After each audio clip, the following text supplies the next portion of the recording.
What's up, everyone? My name is Effylmimer. Let's take a look at the Banner Saga. So, the Banner Saga is a new strategy game, not unlike something like Final Fantasy Tactics or, I guess more recently, XCOM Enemy Unknown / Within. I've put about 2 hours into the Banner Saga, and let me just tell you right off the bat, I really like this game. It's really, really cool. So before we get into the actual game, let's look at the options menu. Not too much to speak of. This isn't really a 3D graphics game. As you can see from this opening screen, this is actually what the art style looks like in game. So we're just going to click resume here. I will continue on with my save file that I have been playing thus far. So because of that, this is my giant spoiler warning. There might be spoilers. I'm not that far into the game, and the game has a unique style of telling the story, so it shouldn't be that much of a spoiler, but there may be something here that you may not want to see if you have the intentions of picking up this game. So, this is one of the interfaces of the Banner Saga. This is actually our camping mode, where we can develop our characters. We can, well, usually we could buy items here, but there's no market in this specific town that I am in. So let's just do some stuff with our heroes. I don't know if there's anything I could do. So as you can see, this is one of the many screens in the Banner Saga. This is my party screen. You can see I have 4 dudes here: Hakan, Mogr, Gunnulf, and Eirik. These are my warriors that I will use in battle. Hopefully we can get into a battle pretty soon. So, what is the Banner Saga all about?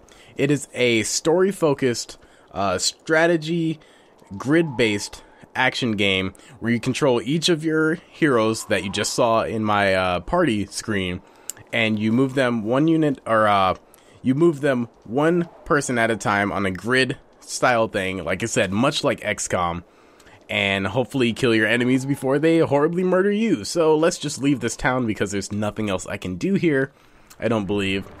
So this is another aspect of the Banner Saga. If I had to simplify it down to its core, the Banner Saga takes place as an Oregon Trail style thing where you're managing a caravan that is trying to make its way to a better place in the wake of an invasion of a horrible enemy called the Dredge. The Dredge are some weird runic looking creatures that apparently don't sleep, don't eat, and they just want to murder everything that has a human face. So this is Mogr talking right here. Look at that, says Mogr. In the hills, more Dredge. No more than a dozen, though. We could just as easily pass them as rush up to slaughter them.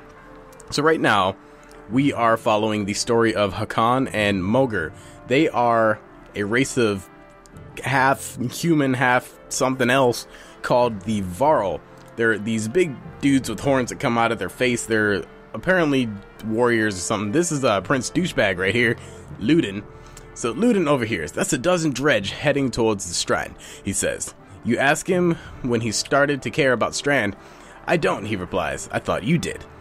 And this is one of the interfaces, like I said this before, of the Banner Saga, where we are managing the caravan and the needs of all of our people in our caravan. So we get to make dialogue choices right here and how to deal with Prince Douchebag.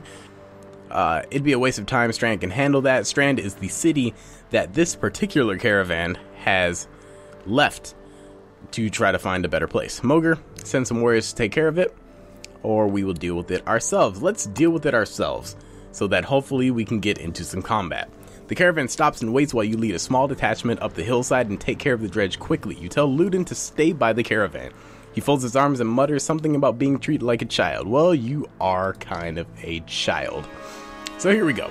Combat. We'll talk about this combat system, then I'll try to get through the rest of what makes up the Banner Saga and what makes the Banner Saga so damn engaging. So this is our combat system. As you can see, we are heavily outnumbered. Got 4 guys right here and about 6? Yeah, that's 6. Alright, I can count, guys. I've passed 4th grade. Maybe. Anyway, as you can see, this is our starting out combat screen where we get to tactically place where our guys are going to stand. You want to have... So, in this squad, I don't particularly have any any like archers or ranged units. I just have 4 guys who like to beat people in the face, so it's not all that important where I place them because they're going to be getting as close as possible. Actually, what I'm gonna do here is I'm gonna have Mogre right here go with Gunner, because Gunner, let me tell you, Gunner, I want to click on him. Is this name Gunner? Yeah, Gunnolf. Okay, Gunnolf, he is the squad badass right here. He will wreck everybody's face apart, and we'll send Eirik and Hakan over to deal with these 2 guys. And let's just switch where these guys are standing, because generally the guys with the shields are more tanky, as you would probably guess, and these guys who are just having their two-handed weapons can deal a lot of damage. So that's our first screen. So as you can see at the bottom left, we have the turn order. So the turns will always alternate between one of your party members and the enemy, then another one of your party members and the enemy. And that's how it goes for most of the time up until there's at least one, or not at least, exactly one enemy remaining. So we get to move Hakan first. We'll move him up. So you can see we got a grid base kind of like XCOM or kind of like Final Fantasy Tactics. I know I played the game sometime in the past, but I don't remember it too well. But I think it was kind of like this. Please correct me if I'm wrong. I'm gonna kind of do on autopilot for right now until I get the opportunity to talk. So that guy's gonna hit my guy. If you look above everybody's head, you can see a banner with 3 numbers on it. The banner that has the blue number is our armor, or that unit's armor. And armor, basically, it serves as initiative to how do I say this? To how much damage you take. So you can see when you attack somebody, you get the decision to damage their armor or their red bar, which is actually strength. It's not necessarily health, even though you need to get rid of the red bar to kill said enemy. Right now we're going to eliminate his strength. So say let's say Eirik right here. Eirik has 11 armor, right? And this douchebag right here, actually Eirik's not going, so that's a bad example. So if your unit has higher armor than the enemy that is attacking, you have a chance to deflect that attack. We get to get the kill right here on this guy. You get to deflect that attack, or you get a chance to deflect it and take no damage from the attack. The higher your armor difference is between the enemy and your unit, the higher chance you have to deflect. Let's just move Eirik right here and attack Broseph. So you can see, actually I don't know why this is, because Eirik has... Actually, wait. Maybe I'm confused. I think it's the difference between their armor and your strength, which is your red bar. So your strength determines how much health you have and how much damage you do. So when an enemy or your unit's strength bar is lower, then they respectively do less damage. So generally you want to try to whittle down armor and health simultaneously. There are exceptions to this rule, like archers have the ability to somewhat bypass armor if they don't move on the turn that they attack. So we just got a promotion, basically a level up.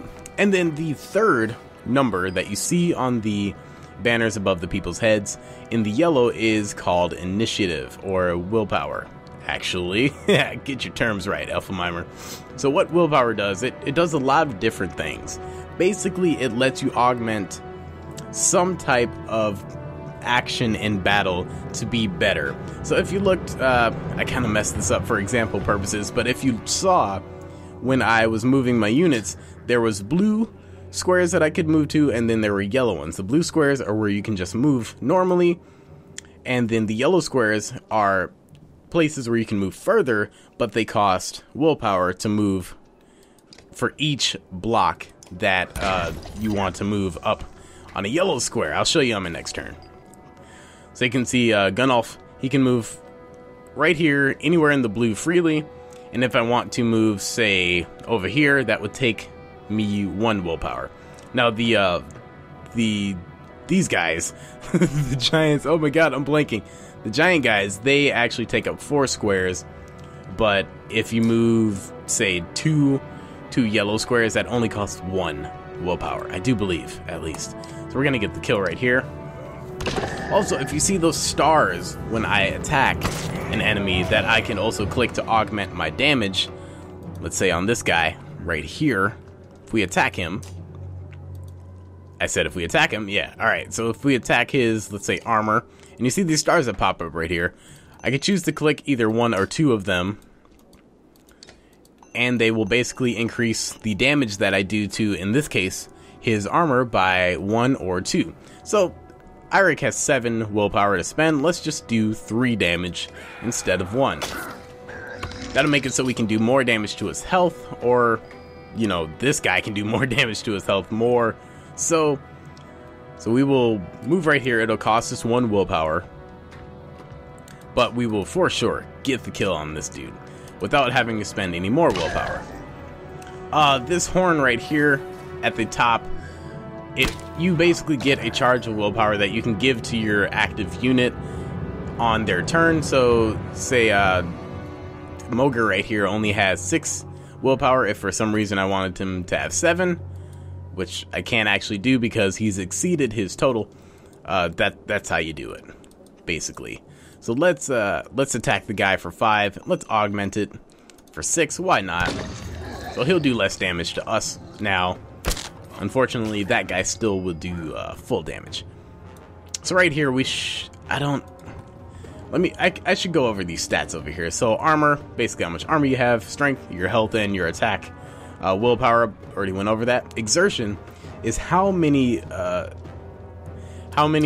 willpower points you can give on an attack, essentially. So if you saw with Eirik, he could spend 2 willpower points to buff his attack, whereas Gunnulf can only do 1 because he is a weakling. So we will only do 8 damage, I guess, because why spend the willpower and still not get the kill? That doesn't make any sense to me. Shouldn't make sense to you because it just doesn't make sense. Alright, no, I don't want to move there.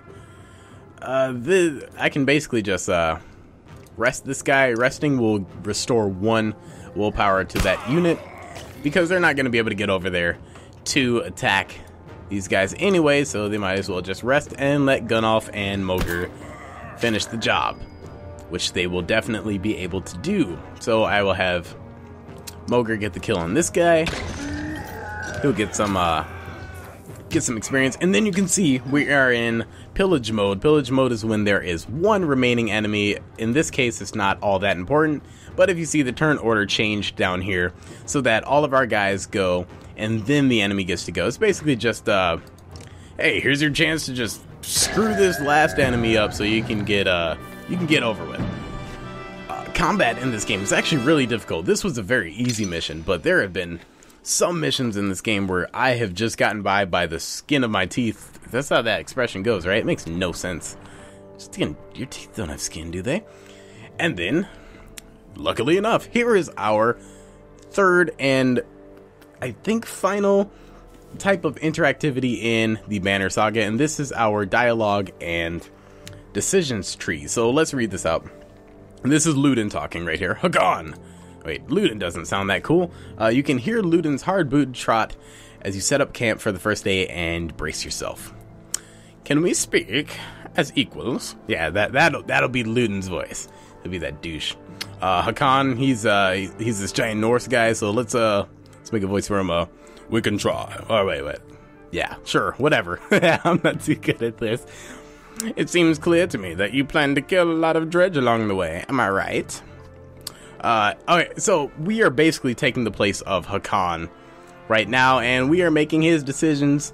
So the story goes thus far that he has been forcefully placed into the leadership position of this caravan that was making its way from Strand, the city that the game started in, to somewhere. I completely forgot where this particular caravan is going because this game has a weird way of telling its stories, And if there's one thing I have to complain about the Banner Saga, it is the way that it decides to tell its story, and that's a twofold complaint, and I'll explain that. But let me get through this first. It seems clear to me that you plan. Oh, I already read that. Sorry for the scatterbrain, but this is a lot to cover, and it's really overwhelming. So we have the choices of saying you're not wrong. Why do you ask? In fact, I plan to go out of my way to kill them, or we only kill Dredge when necessary. I'm kind of playing this guy as trying to be level-headed, so we only kill Dredge when necessary. If necessary, you're not fooling anyone. Don't assume that only the Varl can fight. Do you understand me? That is my banner. We fly to Grofheim. Alright, so I guess we're going to Grofheim. The banner of Oberon. Oberon, alright. I insist on joining the battle. I really don't want you to join the battle. You're not that great in combat, actually. Almost got it in front. Wait. Is that offensive? I'm just doing the Skyrim guard voice as poorly as I possibly can. Alright, well, almost got in front of your first encounter. And ready for more? Whatever you like, Prince. And, I expected more resistance. From Vanya, maybe. So Vanya's the dude who, got killed. And he was the original leader of this caravan, and now that he is super dead, we are... Elliot, go away. We are in leadership position. They tell me you were his Kenda. I don't know what that means. That's why you're in charge now. Some sort of next-in-king Val thing. Huh? Don't you take on his responsibilities? Let's see. That doesn't mean I care what happens. Yeah, alright, let's do this. Prince Douchebag, you're a douchebag. You better start. We'll both be kings someday. That's the last thing I need to know about right now. So Ludin looks at you as though you punch yourself in the face. He heads back to his tent before saying whatever was on his mind. Alright, so that was our dialogue tree. It wasn't as expansive as dialogue has been in the past, but that should have given you a good taste of what it is. So what I meant about how the game tells the story, and it being twofold, the first is that all of the story is told through those dialogues that we just saw. I don't know what that says, but I'm gonna skip it. And it's all text. Now you saw the text was fairly easy to read. They were basically short sentences, so it's not like you're just sitting here reading paragraphs upon paragraphs. But I can't help but just think that the game would have been better suited if it was fully voiced. Now I know this is an indie game, and having a fully voiced story is probably not a reality. I mean, there's a lot of dialogue here, and fully voicing all of this would be on a scope of like Mass Effect, and I know not everybody has the budget of, say, BioWare and Mass Effect, but I don't know, the reading, it's not particularly the reading, it's just the text and how much of it doesn't particularly work with me. So is there anything I can do here? Ludin and Isra are in my party now. That's news to me. I wish they would have asked me. I don't even know who Isra is. Shows how much I pay attention. And then there's Bercy. Bercy is another Varl. There can never have too many Varl. So let's get rid of... She looks like an archer, so we'll keep her. And let's get rid of Ludin, and we'll put Bercy in here. And let's put him right before Eirik. Let's put Eirik second to last. This is our turn order, by the way. So Hakan will go first. Actually, let's make Moger go first. Gunnulf go second. And then that looks pretty good to me. Sure. So yeah, the story and it being told completely through text, it just doesn't work for me. And it's reinforced by the fact that there is voice acting in the game. There's some sort of narrator, and he's actually really good. He's a really good narrator. He's in the beginning of the game, and he comes back infrequently when you're just on the caravan rides. Let's talk to Isra, I suppose. Isra, right? She watches you approach with her head tilted back and points a thumb towards Ludin's tent. No, I'm here for you. Oh, I'm not going to even try to do a female's voice. Can we talk? Isra shakes her head no, a smile on her lips, eyelids low. Why not? I don't. Okay. Those two curiously contradictory words, you get two impressions. She has a beautiful obsidian voice, and this might be a complete waste of time. She watches you expectantly. Alright, you don't talk. It's about the flaming arrow. Yeah, I want to know about these flaming arrows, girl. Alright, she raises an eyebrow. Varl and fire don't get along. All you get is a shrug. If you're going to use them. She pulls an arrow. There's a flick of the wrist you don't quite catch. Suddenly a bird combusts in the tree behind you and falls to the ground smoldering. Half the camp is turned to watch. Alright, so she's like a pyromancer or something. Don't tell me not to. She watches you again. Alright. Well, this has been fun. She crosses her arms, a hand on her chin, and cocks her head to one side. Until next time, Isra. Khan. You stop, look over your shoulder. I am a witch, so be careful. She puts her forefinger on her lips with a soft shh. You depart, not quite sure what to make of that. I will say one thing about the story. It is, in my honest opinion, a fantastic story. The characters are characterized so well through the medium that they chose to portray their characters through the text.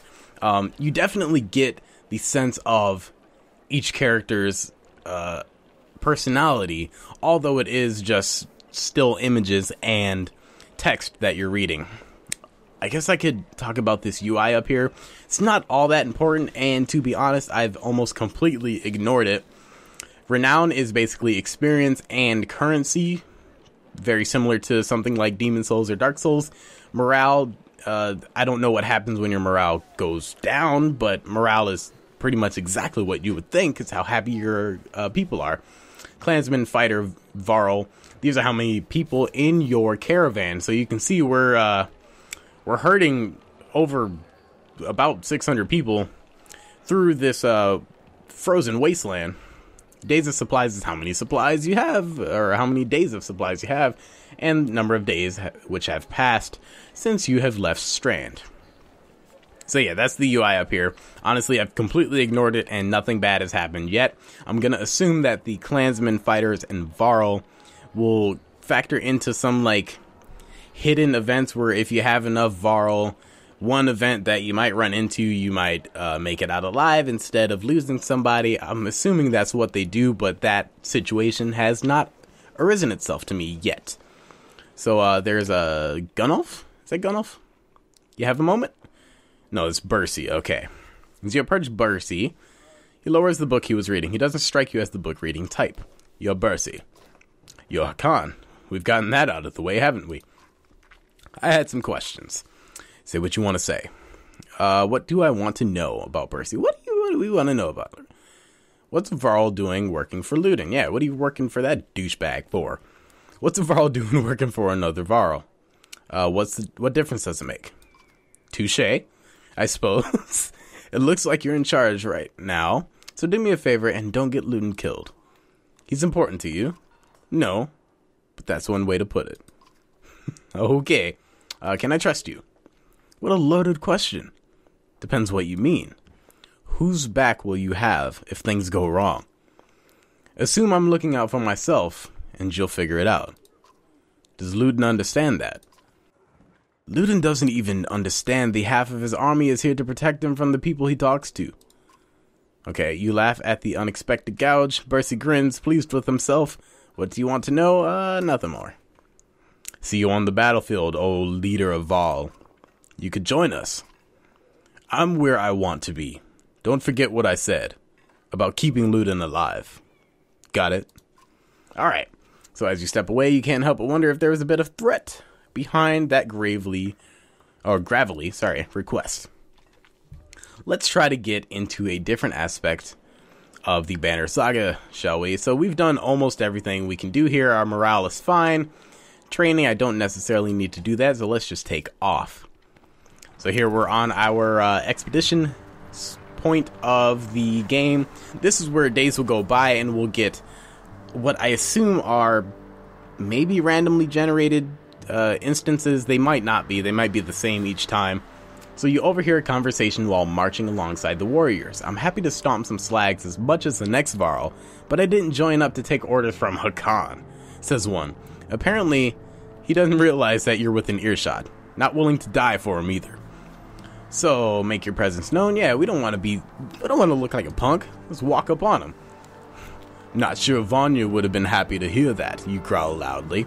The Varl flinches as you walk past without looking in his direction.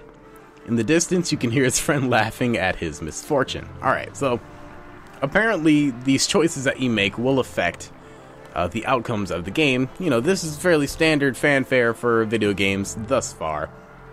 A small gathering of tents come into view. Group of merchants, from the look of it, you ask what they're doing here. We were camped out at the Godstone ahead, one tells you. Leaving an offering for Really? Dangler? His name's Dangler, alright. We're gonna go Dangler, as one does. His expression turns. Dredge started appearing out of nowhere. Some of us stayed, thought the Godstone would be safe, but damned if I know why. We've been dodging them since we left, alright. Assure them the way to Strand is clear and you see them off. We don't necessarily need anything to trade, so let's just tell them to shove off, basically. They thank you profusely. One stops as he passes. If you're passing by Dangler... Oh, Dangler's a place, alright. Do me a favor, my wife's brother stayed behind. You'll know him by a necklace with many rings on it. If you see him, say we're safely in Strand. You nod, and after a short time they continue on.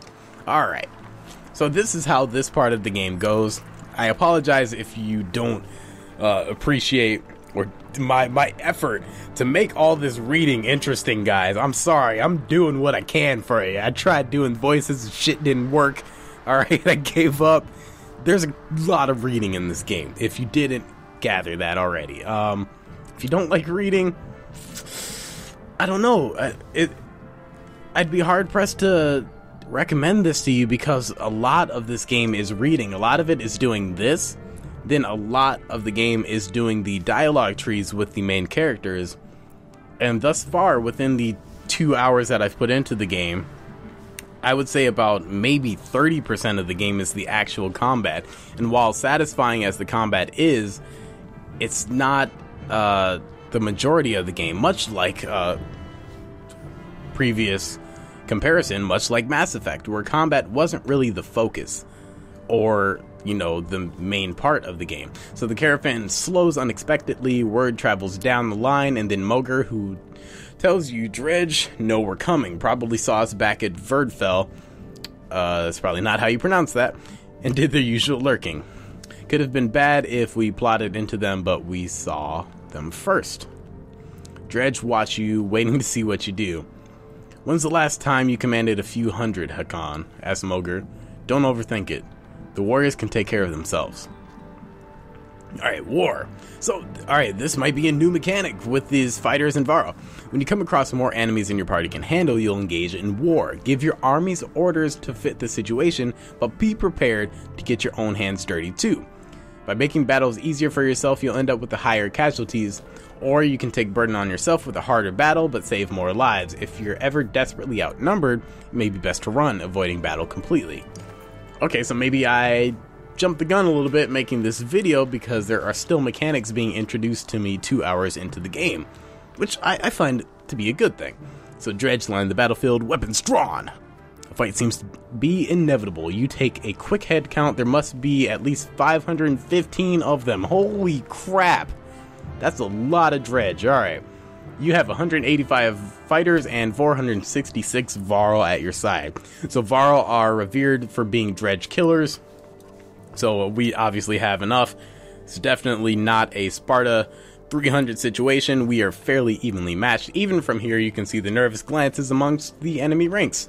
This looks like a good chance to press your advantage. Let's see. What do we want to do? Do we want to charge? Formations, hold them off, retreat. Let's just freaking charge, dude. Let's do it. Hold on. So much talking. Alright, I'm sorry. I had to cough. You consider taking your trusted allies and leading the charge, battering down the enemy. It will throw you into the thick of battle where fighting is most dangerous, but a strong charge can save lives. Hell yeah, let's do it. You gather your allies and tell them to get ready, lead the attack. God dang right. Alright, Luden, you can just fuck yourself in the tent, basically. Let's do it. More combat. This is what I like from this game. Well, I like all the parts of this game, let's be honest. So we have 1, 2, 3, 6 guys right here. That was a terrible attempt at being French. What can I say? Being Minnesotan is not all it's cracked up to be. Actually, it's nothing. But, so, we have this weird ring that we seemingly can't move out of, so I guess it's as good as it's gonna get. Alright, so Mogr is not going to get in range anytime soon, so let's just move him up a little bit. And bring the pain! Actually, let's not do that. We'll just end his turn. And this guy's gonna move towards Mogr. I like that. Oh, let's turn this on. I kinda wish, maybe I'm wrong, or maybe I don't know, but I kinda wish there was a way to have this button auto default to show the banners. I just want to have that information always there. I can understand why you wouldn't. Let's get Gunnulf. These guys with the shields are annoying as hell. So, let's... Sure. We have no choice but to attack his armor. This is going to take a freaking long time. So generally, probably what you want to do... what you want to do is take out the little guys. Oh, it's going to cost 2 willpower. That's so shitty. Alright, well, we'll go here. And we can't attack. Alright. So end your turn. This guy will go. Generally, you want to take out the little guys because they're easier to take out. And then it gives you the opportunity to go into pillage mode with one of the big guys and outnumber them. So Tempest. Oh, shit. We got 2 of these guys. Bercy, my man. Alright, I can... let's... Who can you hit? Can you hit him? No. You can hit big dude, though. You cannot hit big dude. Well, screw it. All out. Yeah. Tempest. Oh, shit! Oh! I didn't know you can hit your own guys! Bercy, you fucking... Well... Some farty you are, Ysera. Way to just get one shot. Bercy, you traitor. So... Ysera's down already, and you're starting to see how things can get unraveled pretty quickly. There's no real need to give willpower to anybody because nobody's really used any. I guess we can give some to Bercy the traitor. It's gonna be your name from now on, Bercy. Yeah, you can see how things can get unraveled pretty damn quickly. Usually your archers can get one shot. And if you have them at the end of your turn order, there's not much you can do about it if somebody decides to lay the smackdown on their bitch ass, so to speak. So yeah, let's do this. So yeah, Ysera's down. She's going to be down for the rest of this fight. You can see these big dudes do a ungodly amount of damage, and I don't really appreciate it. So let's... try to smack him in his stupid face. That's actually not going to do anything for me. I mean, it'll reduce his damage a little bit, but there's a 60% chance that it'll just do nothing. So I'd rather take the guaranteed chance. So we got Hakan here. I don't have enough to kill him. So let's not waste the willpower. What my special ability is with this guy, Sundering Impact. So I can hit both of these dudes at once. Let's do it. That's cool. I can live with that. I'm gonna get hit more.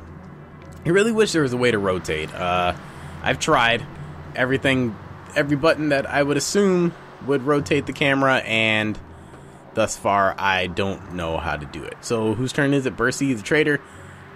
Let's who can you hit? You can hit small dude. Alright, let's hit small dude then. And sure, we'll use your willpower. We'll try to keep Eirik out of combat, or at least away from the big dude, and we will use Rally on him on this dude right here. Rally on big guy. And you see he'll get his 2 willpower points back. That's cool, so he doesn't have to rest. That's usually how you would get willpower back. So, Moger, you're going to actually... We're going to save attacking the guy who we could kill. And my reasoning is that I want Hakan.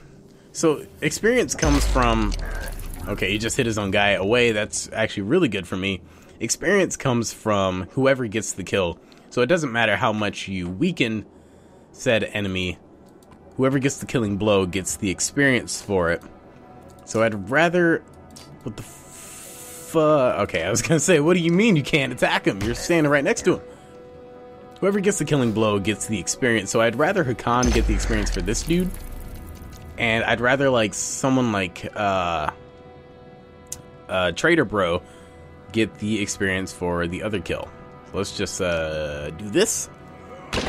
Bam. Alright, he gets the experience for that. And we'll have... Sure. No, we'll... Yeah. Let's just attack him. Use the willpower. Whatever. Reduce the damage. It's all you can really hope to do. Reduce the damage. It's being done to you. I'd rather have damage being done to my armor than to anything else. So, Eirik, you're just gonna run away, because I don't want you getting pimp smacked by big dude over here. Let's give Hakan back my willpower. And you can see this is how the combat goes. It's super difficult, especially in a scenario like this. I'm fairly confident that we will be able to prevail in this situation, but god dang is it not stressful on how you're... Oh, that was actually pretty stupid. I thought that was gonna kill him. It's pretty stressful on... These big guys are pains in the dick. That's basically what I'm saying. They are ultimate pains in the cocksocket, and I don't want to have to deal with them, but I have to. And this is the combat of this game. It's really enjoyable. If you like something like XCOM Enemy Unknown / Within, which I definitely did, I loved XCOM, this is the game for you. Oh, Bercy, why don't you have one more exertion? Then you could kill this dude. As it stands right now, let's just have Bercy come over here and wail on this guy. Because his armor is pretty low. He will probably be... Oh, shit. Oh, shit. That was a lot of damage. I didn't appreciate that at all. How much damage can you do to this guy? Usually it has a number. Oh, okay. You can do 3. So, Eirik can actually get the kill on this guy. Bam. And the impact of the weapons, they sound good too. Or they sound and they feel good. So Bercy's not looking too hot over here. He's not looking too hot. We'll spend 1 willpower because Eirik can just get it back. Break damage to target.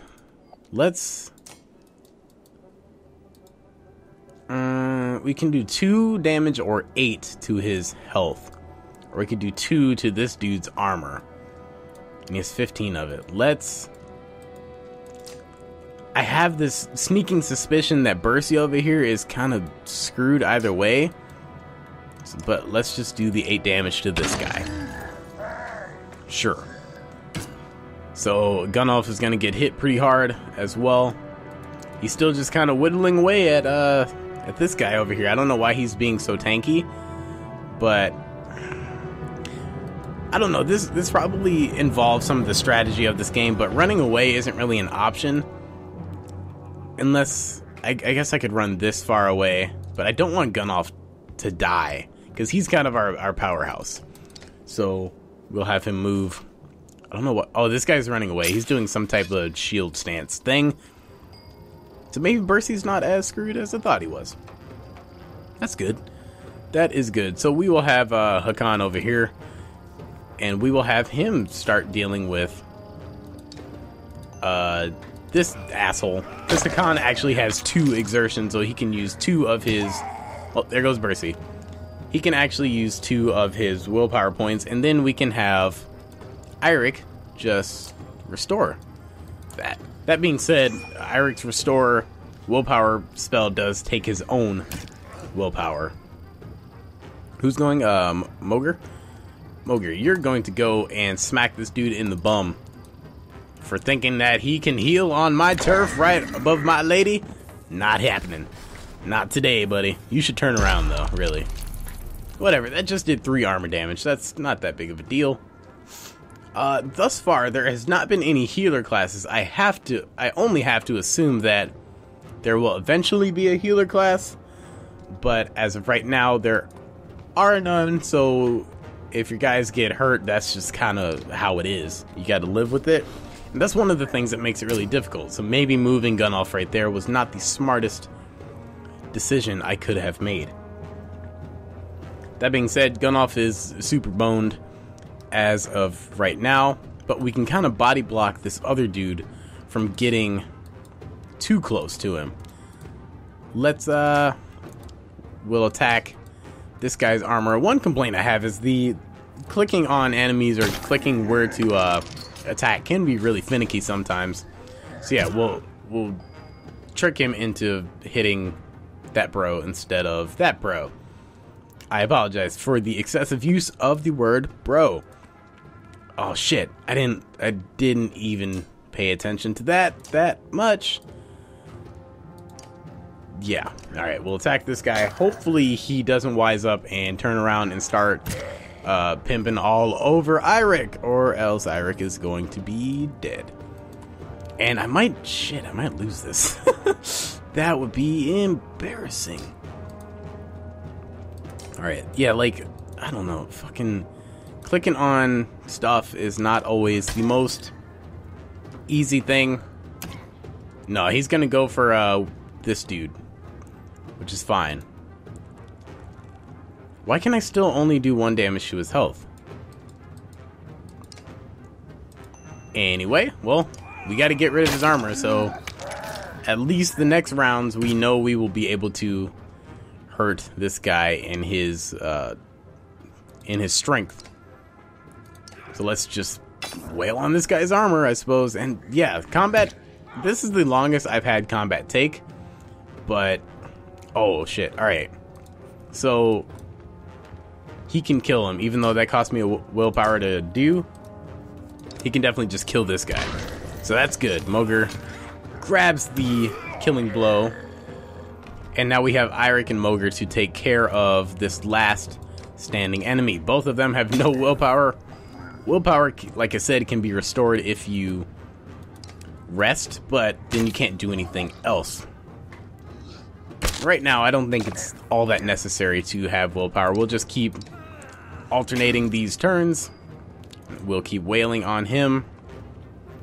No point in doing damage to his health right now. We'll just get his armor weak enough to where we can actually get the killing blow. Actually, doing 5 damage is way better than doing 1, so let's do that. And then doing 5 more, and we get the kill. Okay, the enemy's pushed back. Good. Take this opportunity to pull back, leave combat immediately. Oh, hell no. We're pulling back. Dude, most of our guys got killed. So we lost 2 guys. We lost 6 Varl. All in all, it could have been worse. Could have been worse. So yeah, I never finished my second tangent on why the story is kind of weird for me. So this won't be evident in this video, but the story of Banner Saga thus far actually follows the tale of 2 separate caravans who are being led by 2 separate main characters. So you take the role of, in this case, we're taking the role of Hakan and his reluctant leadership position. And on the complete opposite side of the map, let's see. We'll wait and see what they do. On the complete opposite side of the map, if we look on our map right here, the map really isn't all that important to the game, so we'll keep this to a minimum. This is where we are. Strand is where we left. You can click on all of these places and get lore. I don't really care. Actually, I might care later, but for the purposes of this video, I don't really care right now. So you can see we're right here. I believe we are trying to get up here. That's where we're trying to go. And then all the way over here, starting off in where did the other story started off somewhere around here. You are in control of a guy named Rook, who is basically in the same exact situation as Hakan, where he was reluctantly put into the leadership position of this caravan because their original leader died. And he's a slightly different character. He's a human, not a Varl, so it's kind of different, but at the same time they're kind of the same. And the thing that doesn't quite gel with me is that the game forces you, sorry about that, I hit the mic. The game forces you to switch between their stories. It's not, you don't get the option. So earlier, before this video, actually right before I started this video, I was in Rook's story and I was just getting attached to the characters. There was this drunkard in my caravan and he was causing all types of ruckus. The first time he started causing trouble, I was just like, he'll be fine, guys. He's just stressed out. Let him drink. Then he started making problems again and everybody got pissed off and I was like, all right, well, just don't let him near any alcohol and it'll be fine. And then the third time he just came up and he started shouting, there's dredge everywhere, and there actually wasn't. So I kicked his ass out like any responsible leader would do. I'll tell you what, and we chained him up to a tree and we left his ass. So, yeah, you know, Walking Dead style, just left him there to die, basically. And I was really interested in seeing how the caravan would have reacted to Rook's decision to just leave a dude for dead, even though he was being a nuisance to everybody. But shortly after that whole incident transpired, the game switched me back over to Hakan's story, which the game starts with Hakan and these other guys named Uber and is his name Ubin, sorry, and Eirik and all of them. And it doesn't work for me. I never liked branching stories. I assume at some point these diverging stories are going to meet in the middle and all of these people are going to be one big party for the end game. But as of right now, they're two separate stories, and I never really like stories that do this. By the way, I don't know what this says, I just chose something. But I never really liked stories that did that, where they have two completely separate things. And the fact that this is a game, and you're taking control of these reluctant leaders, and you're getting invested. If I wasn't making this video, I would actually be invested in what these decisions are. Right now, though, I know this video has gone on for long enough, so I'm trying to get my final message across. When you're getting... Oh shit, I just did something stupid. Retreat. What? Alright. No, alright, we'll reconsider. I don't want to take heavy losses. This is actually my, this is my save file, and to be completely honest, I am totally down to finish this game. I want to see how it how it turns out, so I don't really want to mess anything up for this video. Get the shields up. Yeah, let's sure. Ah, shit, more combat. Alright. But yeah, what I was saying is, when you start to get attached to a character, you don't want to have that attachment kind of ripped away from you to go tend to some other party, even though I'm just as invested in Hakan's story as I was in Rook's story. But I just wish you had the choice to, I guess, complete one of their stories, or at least complete to the point where I'm assuming that they meet in the middle, complete up to then, and then switch over to the other party, and then complete up to there, and then kind of do a final third act, as it were. It's similar to something like Sonic Adventure 2, if you've ever played that game. But yeah, so this has been my somewhat lengthy look at the Banner Saga. It's an awesome game. If you liked what you see here, there's links in the description to the Steam page and the developer's website, if they have one, where you can buy it from. I always promote buying it from the developer straight up, because they, I don't know, maybe they make money from it. Maybe they make more money than they do on Steam. But anyway, this has been Banner Saga. My name has been Effylmimer. Until next time, I will see you guys later.